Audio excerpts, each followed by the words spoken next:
Every immortal was once someone who chose not to die, but some are born choosing death every single breath. Rain hammers against the abandoned monastery's stone walls. The year is 1847. A woman lies dying on cold flagstone, her body convulsing between two natures, half human, half vampire blood, warring inside her womb. The midwife, a human, trembles. The vampire lord, watching from the shadows, does not. The child emerges screaming. Her cry carries both frequencies, the piercing wail of human lungs and the subsonic frequency that shatters wine glasses. She is Sarah, daughter of forbidden union, abomination to both worlds. Her father, the vampire prince Dmitri, watches her with eyes that have loved and destroyed empires. He reaches for her, but his own blood recoils. Dhampirs are aberrations, nature's cruelest joke. Too human to feed on blood without agony, too vampire to live among mortals without hunger gnawing her bones. "Take her away," he whispers, his voice like wind through a crypt. "Let her die thinking she is merely cursed, not chosen." But Dmitri does not kill her. This is his first act of damnation disguised as mercy. For 30 years, Sarah grows in a remote village in the Carpathian Mountains, raised by a human woman who tells her she was orphaned. The hunger comes first. At age 7, she tastes blood on her lip after a fall and feels something ancient awaken in her throat. By 12, sunlight burns her skin in patches, leaving marks like stigmata. By 16, she hears the thoughts of animals. By 20, she understands what she is: a monster, an accident, a bridge between worlds that neither world wants. The human hunters find her first. They come with crosses and silver, commanded by Father Ernst, a man whose entire family was slaughtered by vampires 2 centuries ago. His hatred is geological, layered, immovable, absolute. When Sarah is captured in a trap of blessed iron, bound in their stone monastery, Ernst does not kill her immediately. He wants to understand, to weaponize her. A Dhampir's blood can track vampires. Her hybrid nature is valuable. "What are you?" Ernst asks, his breath reeking of communion wine and ash. "Hungry," she answers, and the chains holding her glow white-hot against her skin. They torture her for information about vampire strongholds, vampire weaknesses, vampire hierarchies. She does not speak, not because of loyalty.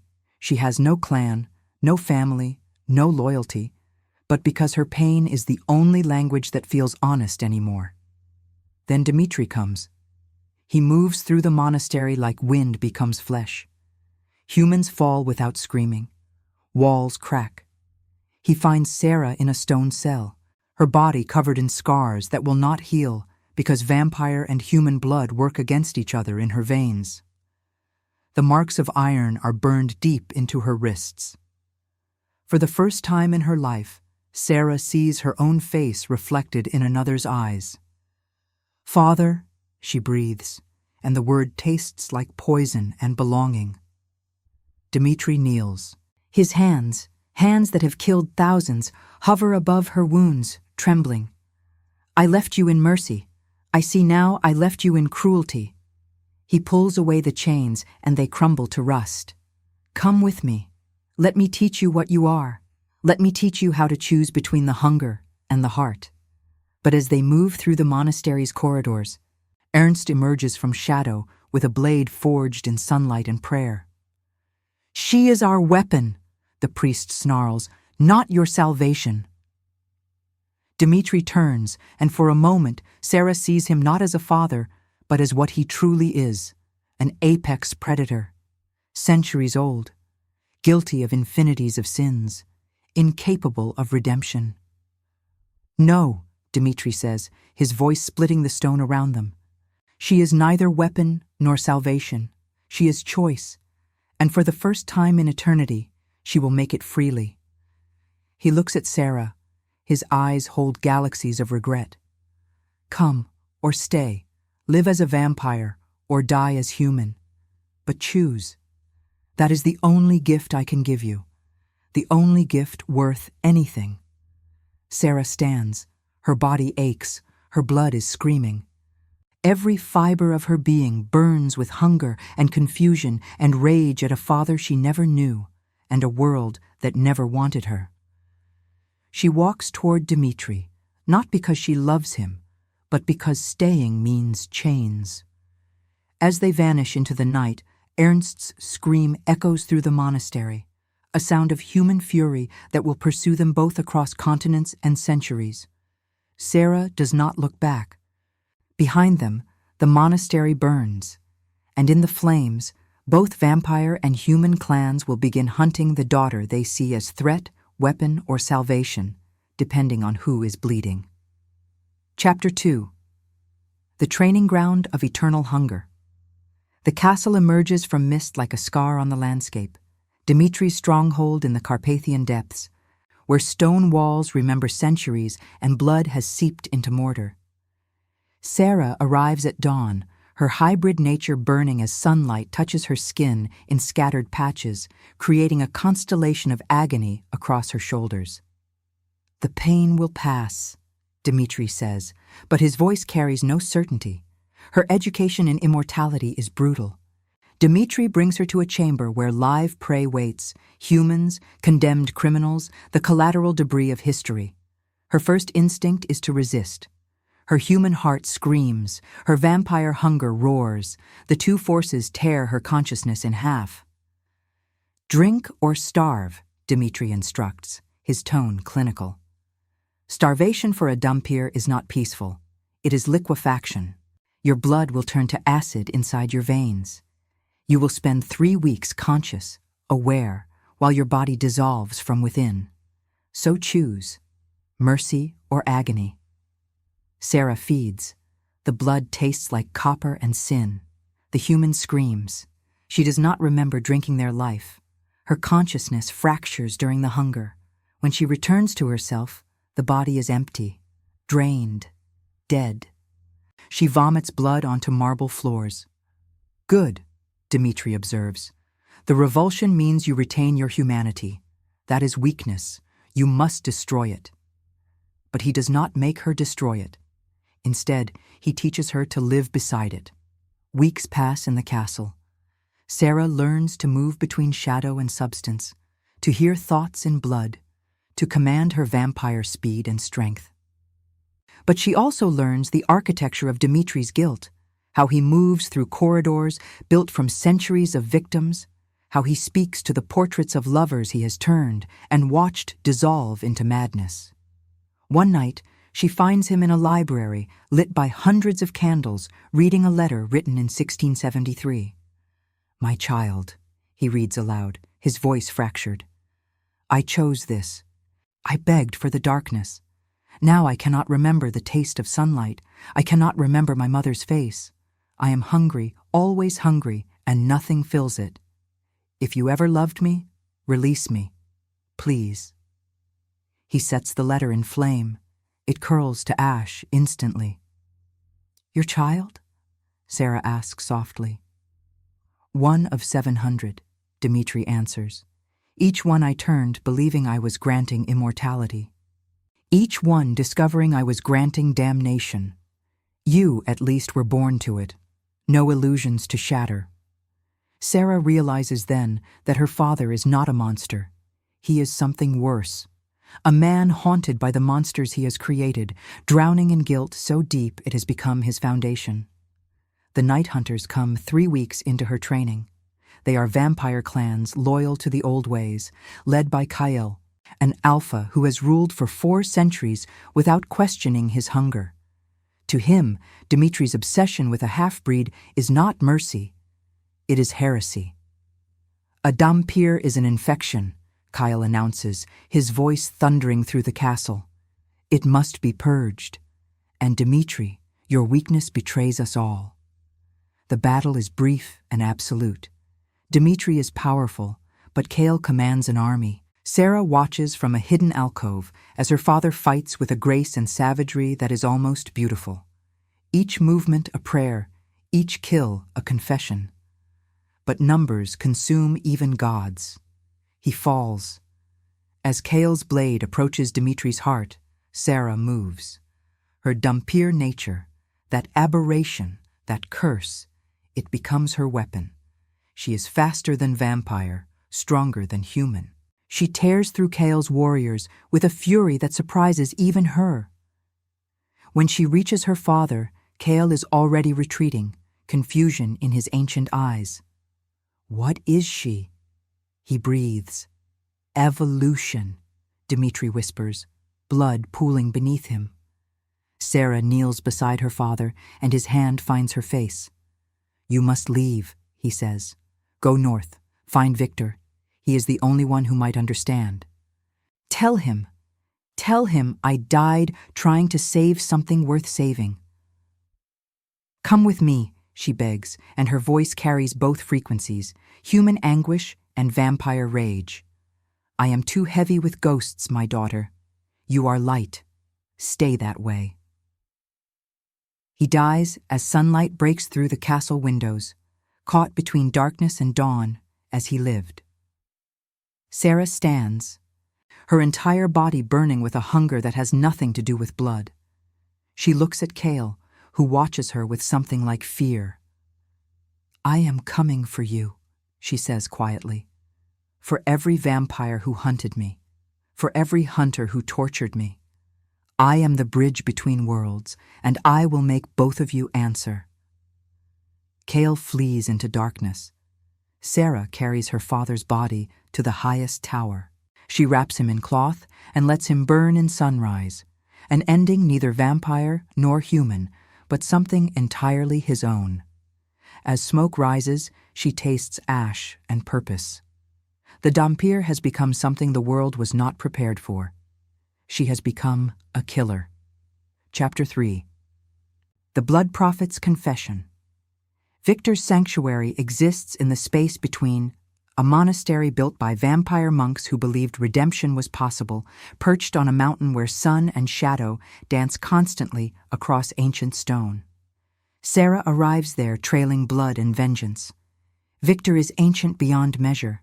His eyes hold memory like deep wells hold water, endless, dark, reflecting nothing. When she tells him how Dimitri died, he does not react. Instead, he leads her to a chamber where the walls are covered in script, writings in languages dead for millennia. Your father was trying to rewrite a prophecy, Victor says, his voice like wind through a tomb. 1,000 years ago, there was a vision. A child born of both worlds would rise. The vampire clans believed it meant their salvation. The humans believed it meant their extinction. Both were wrong. It meant choice. I don't want prophecy, Sarah says. I want vengeance. Of course you do. Vengeance is the luxury of those still learning how to live. Prophecy is the prison of those who understand that nothing ends.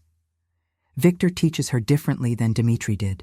He does not teach her to embrace hunger or master it. He teaches her to hear what the hunger is saying. Each vampire's blood, he explains, carries memory. By drinking deeply, not to kill, but to understand, Sarah can taste the entire history of the vampire world. She can hear the first vampires scream, the moment they chose darkness. She can feel the weight of every life they took. A Dhampir's gift is not strength, Victor explains. It is translation. You can exist in both worlds because you understand both. You can hear what vampires cannot, the humanity still screaming inside them. You can hear what humans cannot, the terror that drives vampires to feed. For months, Sarah lives in the monastery, learning to listen instead of strike. She drinks from willing vampire servants who come seeking redemption. Each taste is a story. She begins to see the vampire world not as monsters, but as people broken by immortality. Then the human hunters arrive. Ernst is no longer young, 70 now, weathered by decades of war. But his hatred has not aged. It has crystallized into something diamond-hard and absolute. He brings an army. Priests, warriors, witch hunters, armed with every weapon forged in faith and cruelty. We know she is here, Ernst announces, his voice carrying through the monastery. "The half-breed, the bridge that makes both sides possible. We will burn her out. And with her, we will burn the vampire world's last refuge." Victor does not run. He stands at the monastery's highest balcony, looking down at the human army with eyes that have watched empires crumble. "This is the moment," he tells Sarah, "where you choose not between vampire and human, but between revenge and redemption. Kyle wants to destroy you because you threaten his certainty. Ernst wants to destroy you because you shatter his. Both want to make you a weapon. Neither will accept you as something new." "What do you want me to be?" Sarah asks. "I want you to choose for yourself," Victor answers. "But know this, if you attack them, the cycle continues. If you run, the cycle continues. Only if you stand between them, truly between them, does anything change." Sarah descends the monastery stairs alone. Ernst and his hunters wait in the courtyard, weapons raised. For a moment, she stands in the space between the morning sun burning her vampire half, the iron chains singing against the human half. Then she opens her mouth, and what emerges is not a scream, but song, a frequency that only she can create, the voice of both worlds, the language of translation. The hunters fall to their knees, overwhelmed. For a moment, they hear what she hears, the pain of immortals, the fear of mortals, the loneliness of existing in neither world. Ernst weeps. "What have we done?" he whispers. Sarah does not answer. She walks past them, through them, leaving only silence and questions. As she disappears into the mountains, Victor watches from the balcony. He speaks to the emptiness. "She will not save us, but she will make us remember that salvation is possible." That is enough. Ernst lowers his weapon. The hunters follow, understanding that some wars cannot be won with force. And now, I invite you to leave a trace of your presence in the comments. Tell us where in the world you're watching from and the exact hour you hear this story. We wish to know how far these immortal confessions travel, and at what moments of the night they find you. Chapter 4. The Alpha's Temptation. 3 years pass. Sarah becomes a ghost story whispered in vampire courts and human temples alike. Some say she is death incarnate. Others say she is salvation made flesh. Kyle, the Alpha who hunted her, watches from his fortress and understands neither.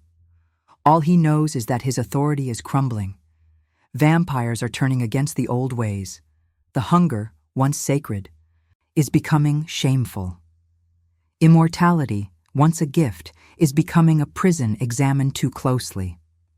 Sarah's existence has cracked the foundation of vampire certainty. Kale decides to turn this liability into opportunity. He sends a messenger, not a warrior, but a lover.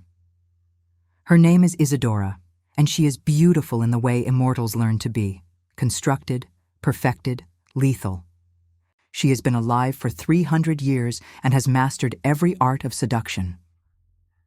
"Kyle does not want to destroy you," Isadora says, when she finds Sarah in an abandoned cathedral in Prague. "He wants to understand you, to merge with you. Together, vampire and Dhampir, we could reshape the world."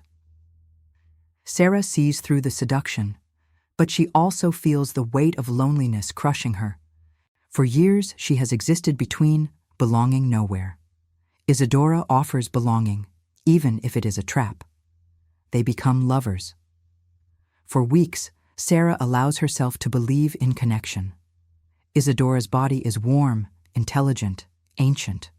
She teaches Sarah about beauty, about pleasure, about the art of living forever.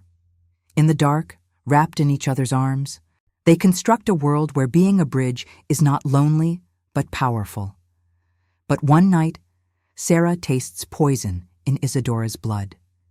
It takes moments to understand. Isadora has been slowly introducing a toxin designed specifically to weaken a Dhampir's hybrid nature. The goal is to force Sarah fully vampire, uncontrollable, easily dominated, no longer a bridge, but a weapon. Sarah does not kill her. Instead, she drinks deeper, absorbing the poison, the plot, and Isadora's entire memory. In that taste, she discovers something unexpected. Isadora was not always complicit. Kale compelled her through blood magic, stripping away her will. Isadora, too, was trapped. "I'm sorry," Sarah whispers, holding Isadora's face as the poison they both now carry begins to work. "I chose him once." Isadora gasps, her eyes clearing as the compulsion breaks. 1,000 lovers ago, I thought he was strong. I thought strength was enough. But strength without mercy is just hunger that never ends. You are different. You are mercy with teeth. Isadora dies in her arms, and her death teaches Sarah something Dmitri and Victor could not. Compassion is not weakness. It is a choice made harder. Sarah carries Isadora's body to the cathedral's highest tower and lets her burn in dawn light, the same way she burned her father. Then she descends into darkness. She finds Kale in his fortress, surrounded by his court. When he sees her, he does not look frightened. He looks almost relieved. "She failed," he says calmly. "I knew she would. You cannot be corrupted because corruption would require you to have a single nature to corrupt. You are too fractured, too aware, which makes you far more dangerous than I anticipated." "Then why not kill me?" Sarah asks. "Because..." Kale steps toward her, unarmed, undefended. "I want you to kill me." Sarah stops. This is not what she expected. This is something far more complicated. "You have ruled for 4 centuries, he continues, "and I have felt the weight of every sin I committed to maintain that rule. Each day is agony, each night is damnation. But I am too much of a coward to end it myself. So I made myself your enemy, knowing that eventually you would come. You are the only one strong enough, the only one merciful enough to not let me suffer. That's not why I came," Sarah says. "I know," Kyle answers. "That is precisely why you are the one to do it. Your vengeance would be just, but your mercy would be redemptive. And I want to be redeemed, even if redemption is only an ending." Sarah raises her hand. Her strength could tear through him instantly. Instead, she lowers it. "No," she says. "I will not give you the mercy of quick death. You will live. You will watch the world change. You will see that there is another way beyond hunger and domination. You will see it, understand it, and regret you cannot choose it. That is your redemption, awareness of what you have lost." She leaves him alive, which is, perhaps, the most terrible mercy of all. As she walks from his fortress, Sarah realizes that she is no longer the hunted. She is the hunter. But worse, or better, she is becoming something else entirely, the mirror in which all sides see their own reflection. Chapter 5. The hunted becomes the hunter, becomes the witness. The priesthood fractures when Sarah refuses to be destroyed. Ernst dies in his sleep, never quite accepting that his enemy was not evil, but simply other.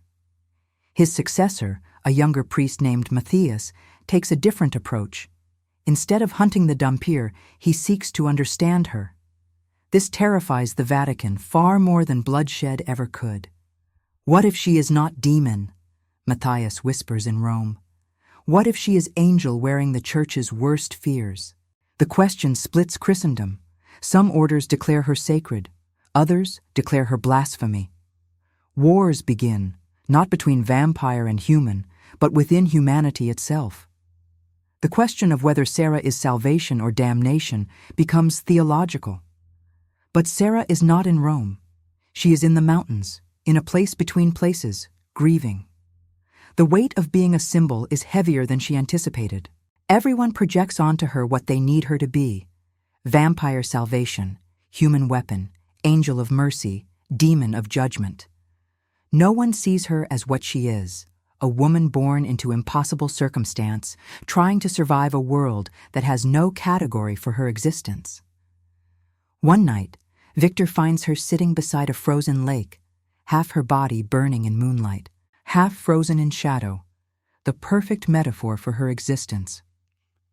"I cannot save anyone," she tells him. "I have only witnessed their pain and refused to make it worse. They call that redemption, but I do not feel redeemed. I feel empty." "Redemption is not a feeling," Victor replies. "It is a choice made daily to be less cruel than you could be. You are doing it, even when no one is watching. That is what matters." "Does it matter?" Sarah asks. "Kyle still rules. Ernst's church still hunts. The cycle continues." "Not the same cycle," Victor corrects. "Before you, it was a circle. Before you, vampires fed without question. Before you, humans hunted without reason. You did not stop it. But you inserted a pause. You inserted doubt. And in that space between certainty and blood, something new might grow." Sarah stands. Her body aches in ways that have nothing to do with hunger.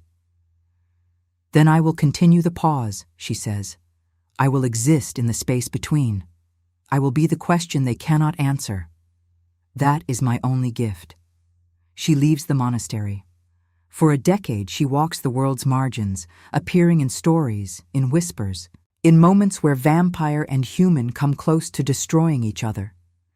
She never kills. She never speaks. She simply stands between, bleeding light and shadow. Vampires begin to change. Some seek her out, not as weapon, but as witness. They confess their hungers, their regrets, their centuries of accumulated weight. She listens. She does not absolve, she cannot, but she allows them to speak what they have never spoken. Humans begin to understand that vampires are not mythological evil, but real suffering. Hunters become scholars. Warriors become priests of a different faith. Sarah remains untouched because she is neither fully one thing nor the other. She becomes myth before she dies. Chapter 6. The Salvation That Shatters Empires. 20 years into her witness, Sarah discovers the prophecy was wrong. Not wrong, incomplete. The 1,000-year vision Victor spoke of was not about salvation through a single Dhampir. It was about salvation through transformation. The vampire world must evolve or perish. The human world must accept mystery or suffocate under certainty. The change begins subtly. Vampire nobles begin refusing to feed on humans. Some volunteer for true death rather than continue living in the old way. Human governments begin negotiating treaties with vampire courts instead of declaring holy wars. It is not peace. Peace is too simple a word. It is détente, exhaustion, a mutual agreement to stop destroying each other long enough to survive. Kyle, who Sarah left alive to witness change, finally comes to her. He is broken in every way that matters. His certainty is gone. His empire is fragmenting. His hunger is now a choice he makes, not a compulsion he obeys. He is, in his way, becoming human. "I would like to die now," he says simply. "No," Sarah answers. "You will live. You will watch the world you help build. You will see that things can change. You will carry that knowledge forever." "That is cruelty," he gasps. "Yes," she agrees, "but it is merciful cruelty, the only kind worth anything." As she walks away, she understands that she will never be free of this, the weight of witnessing, the burden of being the bridge, the exhaustion of existing between worlds. But she will not stop. The price of redemption, she learns, is that it never ends. If this story has already captured you, leave a like.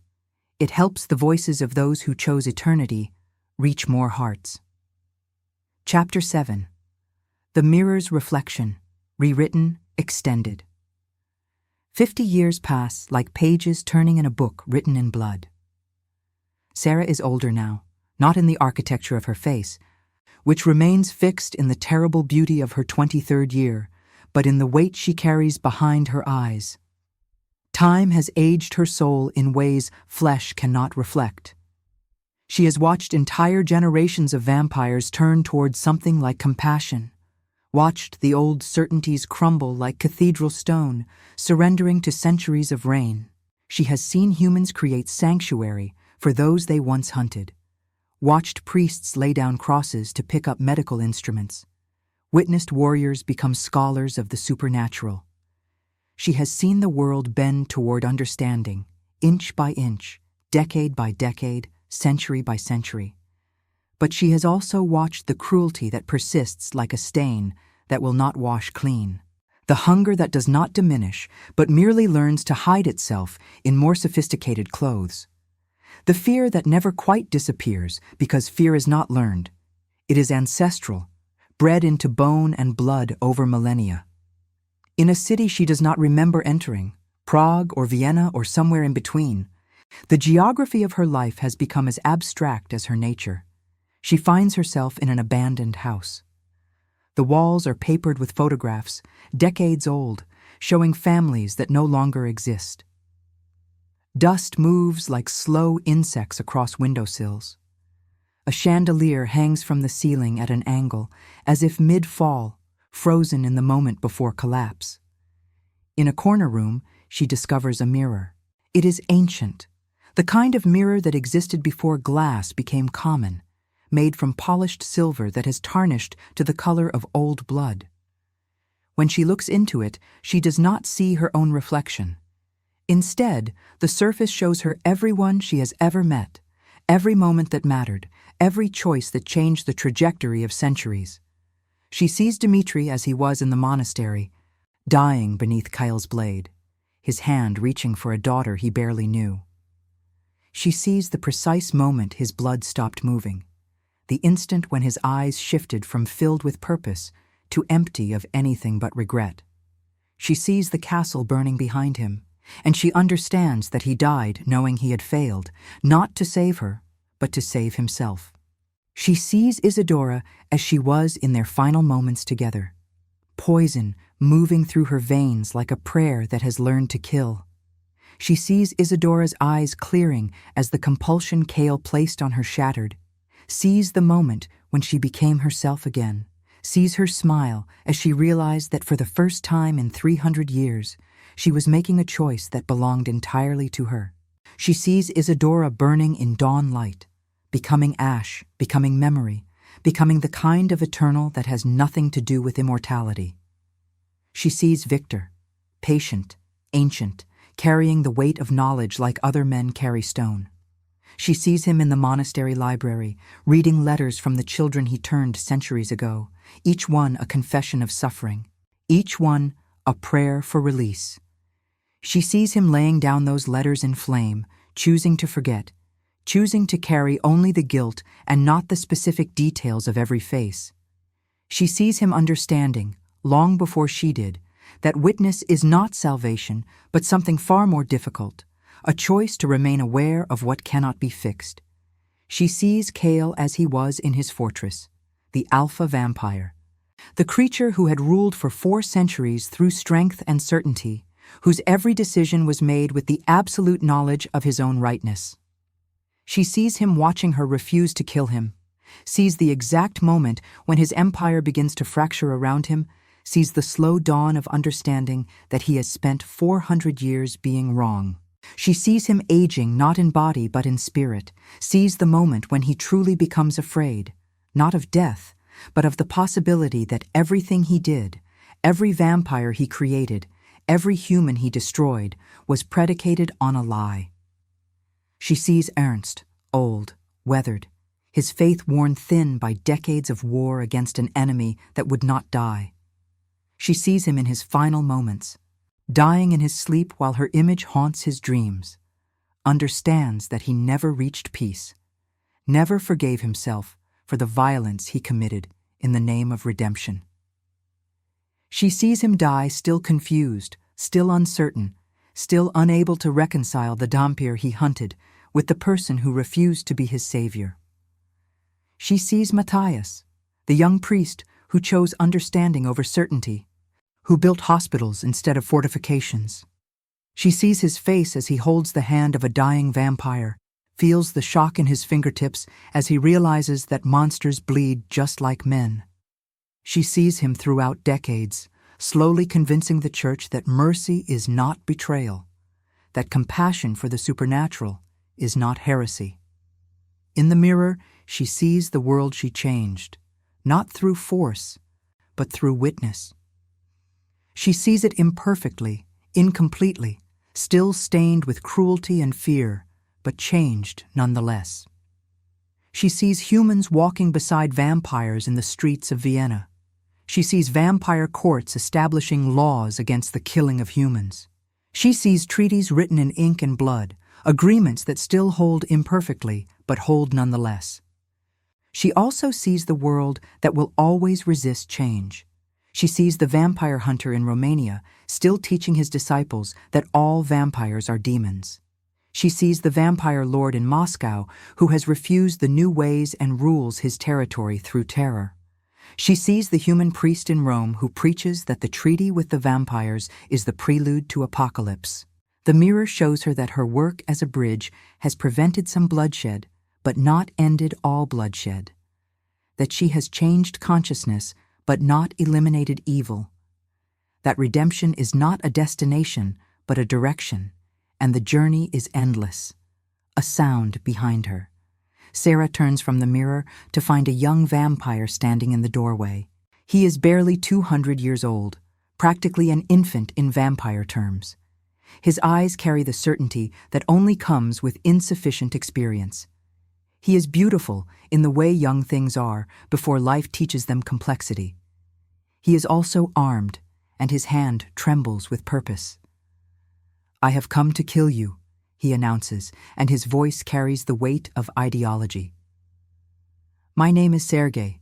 I have traveled for 3 years seeking the legendary Dhampir, the bridge between worlds, the symbol of the new weakness that has infected our kind."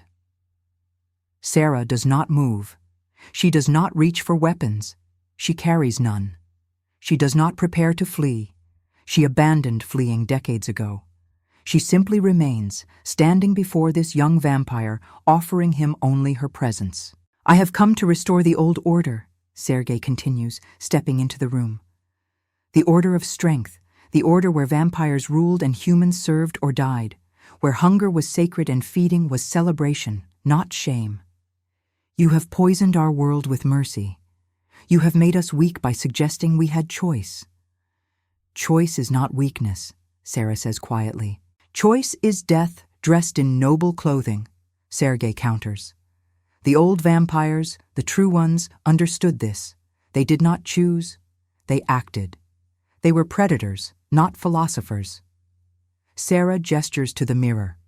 "Look," she says. Sergei does not lower his weapon, but he glances at the mirror. His face contorts as he sees what Sarah sees, his own reflection, yes, but also the weight he carries. She shows him not his present form, but the future versions of himself. Sergei as he will be in 50 years if he chooses killing, consumed by the memory of every death, every face, every moment of blood spilled in the name of ideology. She shows him Sergei as he might be if he chooses differently. "What is this?" he demands, fear creeping into his voice. "Your future," Sarah answers. "Plural. Both are possible. Both are real. The only thing that determines which one comes to pass is what you choose in this moment." Sergei raises his weapon. His hand shakes. This is the moment that will define not just his life, but the life of every vampire he will teach, every human he will hunt or save. "I could kill you," he whispers. "I could end the bridge. I could prove that the old ways still have power." "Yes," Sarah agrees. "You could. And you would prove only that you are not evolved enough to choose anything else. You would prove that we are still children, screaming for blood in the darkness. You would prove that nothing has changed." Sergei lowers his weapon, not because he has been defeated, but because he has been seen. Sarah looked at him not as enemy or symbol, but as a young man carrying the weight of ideology that was never his own. She saw him, actually saw him, and that seeing was something Kale's empire never offered, something the old order could not provide, recognition of his own complexity. "Is it hard?" he asks, and his voice is now vulnerable in a way it was not before. Existing between, belonging nowhere, being hunted by both sides. Every moment, Sarah admits. Every breath is an argument with reality. Every step is a choice to continue existing in a world that would prefer I did not. But it is the only existence worth having. The only one where you remain yourself instead of becoming what others need you to be. Sergei sits on the floor. He places his weapon beside him.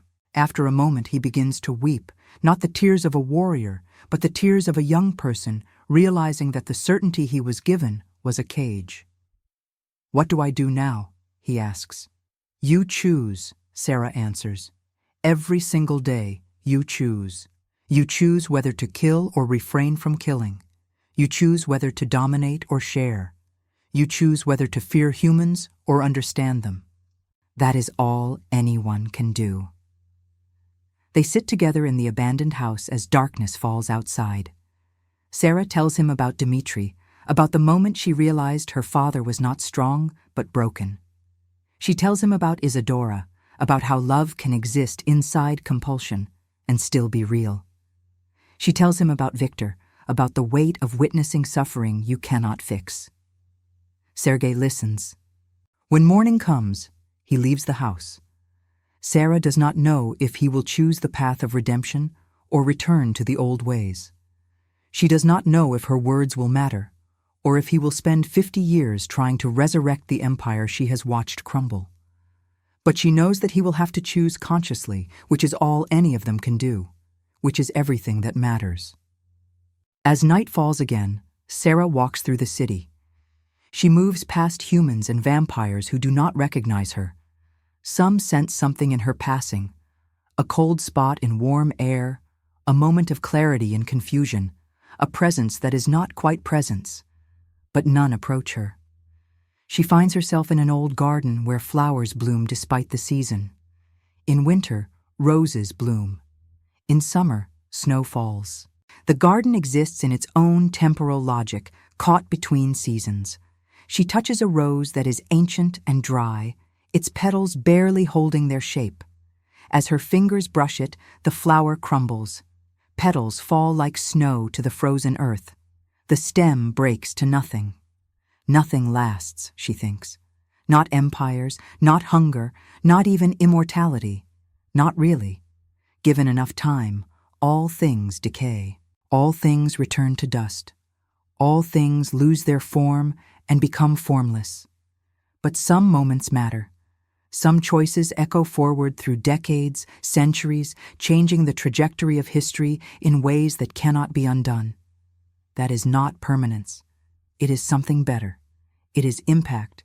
It is the proof that existence itself is not futile. She sits among the impossible flowers and waits for whatever comes next. Chapter 8. The Eternal Choice, rewritten, extended.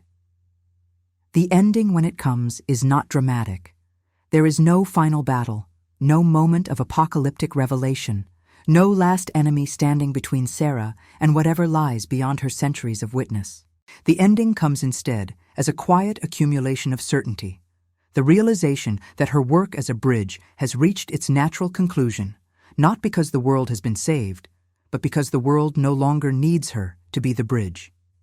It happens in the spring of a year she does not remember entering. She is in a city that could be any city: Vienna, Prague, Budapest, places that blur together after enough decades. She walks past a university where a professor lectures on the history of vampire-human relations. She hears him say her name: Sarah, the Dhampir, the bridge, the legend. She realizes she has become what she was trying to prevent: a symbol, a story, a thing used to justify other people's choices. She has become the metaphor instead of remaining the person. That evening she finds Victor in the monastery where he has lived, unchanging, for 3,000 years. The old priest has outlasted empires.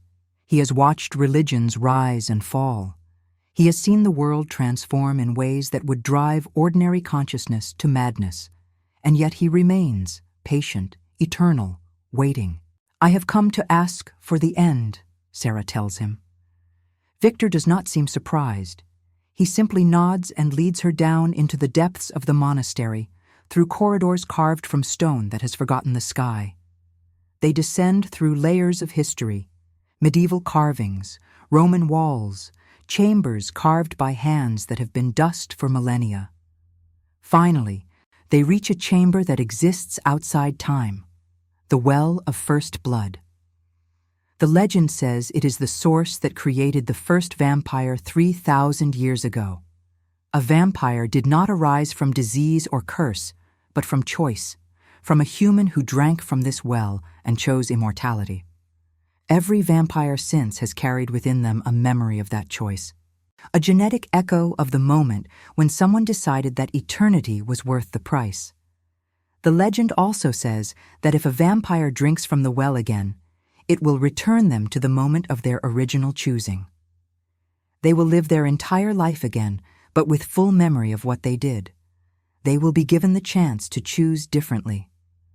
"You understand what this means," Victor says quietly. "You will relive every moment, every death you failed to prevent, every suffering you witnessed, every time you chose mercy when mercy felt impossible. You will experience it all again."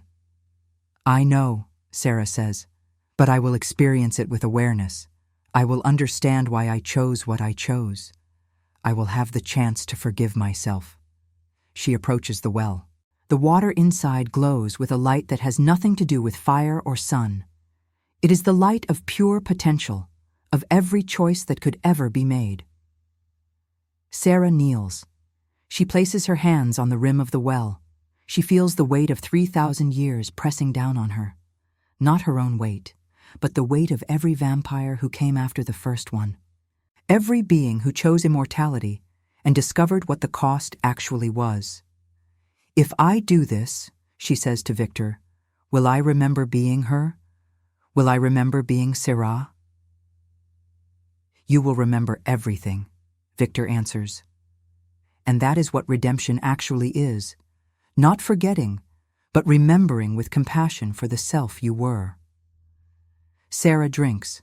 The well shows her not the past, but the present held in crystalline clarity.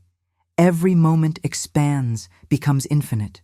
She sees Kale, finally at peace after decades of transformation. He has built a sanctuary for young vampires, a place where they learn that strength can be gentleness, that power can be restraint. She sees him teaching them about choice, about the architecture of their own hunger. She sees him old and tired, his empire long gone, replaced by something more democratic, more humane. She sees him die finally, after a century of watching her teach him how to live differently, and his death is peaceful because he has made peace with himself. She sees Matthias growing old among humans and vampires both. She sees the hospitals he built, places where the supernatural and the natural heal together. She sees him dying in one of those hospitals, his hand held by both a human nurse and a vampire doctor. She sees him smile in his final moments, understanding that redemption does not mean everything becomes perfect, but rather that effort itself becomes sacred. She sees the world she changed. Not redeemed. Redemption is too simple a word for what happens. Rather, she sees a world that has chosen difficulty over certainty. A world where humans and vampires coexist in ways that are fragile and imperfect, but real. A world where the strongest among them have learned to use strength in service of compassion. She sees the world that refused to change. The vampire lord in Moscow who still rules through terror. The human extremists who still hunt. The fundamentalists on both sides who cannot accept the new ways. She sees that her work did not eliminate evil, did not create paradise, did not transform the world into something without suffering. But she sees something else too. She sees choice. She sees the moment where someone stands between two paths and chooses the harder one. She sees Sergei, the young vampire who could have killed her, instead choosing to teach. She sees human hunters laying down weapons and picking up textbooks. She sees the world bent, not broken, but bent in the direction of mercy. As the well shows her these things, she relives them. She experiences again every moment of loneliness, every moment of witnessing suffering she could not prevent, every moment of being hunted by creatures who had not yet learned to question their hunger. But she experiences it differently now. She understands that her loneliness was not failure, but the inevitable cost of being a bridge. She understands that witnessing suffering she cannot prevent is not weakness, but the truest form of strength, to see pain and choose not to inflict more of it. She understands that being hunted was not punishment, but the proof that she was making people uncomfortable enough to question their certainties. She forgives herself. When she emerges from the well, she is no longer burning in sunlight. She is no longer frozen in shadow. The internal conflict that has defined her existence has resolved into something like peace. "What will you do now?" Victor asks. "I will disappear," she says. "I will become legend. I will become the story people tell when they need to believe that change is possible. I will become the proof that redemption is not an ending, but a direction, and that direction can be walked by anyone willing to pay the price." "Will it hurt?" Victor asks. "Becoming myth? Losing yourself to story?" "Yes," Sarah answers, "but I will hurt less than I have hurt. And I will hurt for a purpose I understand." She takes one last form, not fully vampire, not fully human, but something that exists entirely in the moment between choosing and having chosen. She becomes like light caught in amber. She becomes like a prayer that has learned to sing. She becomes like memory made manifest. She becomes like wind. Victor releases her into the world, and she scatters, not destroyed, not dead, but transformed. She becomes the cold spot on a warm night that makes people wonder if they are not alone. She becomes the dream that vampires have where they see themselves choosing mercy.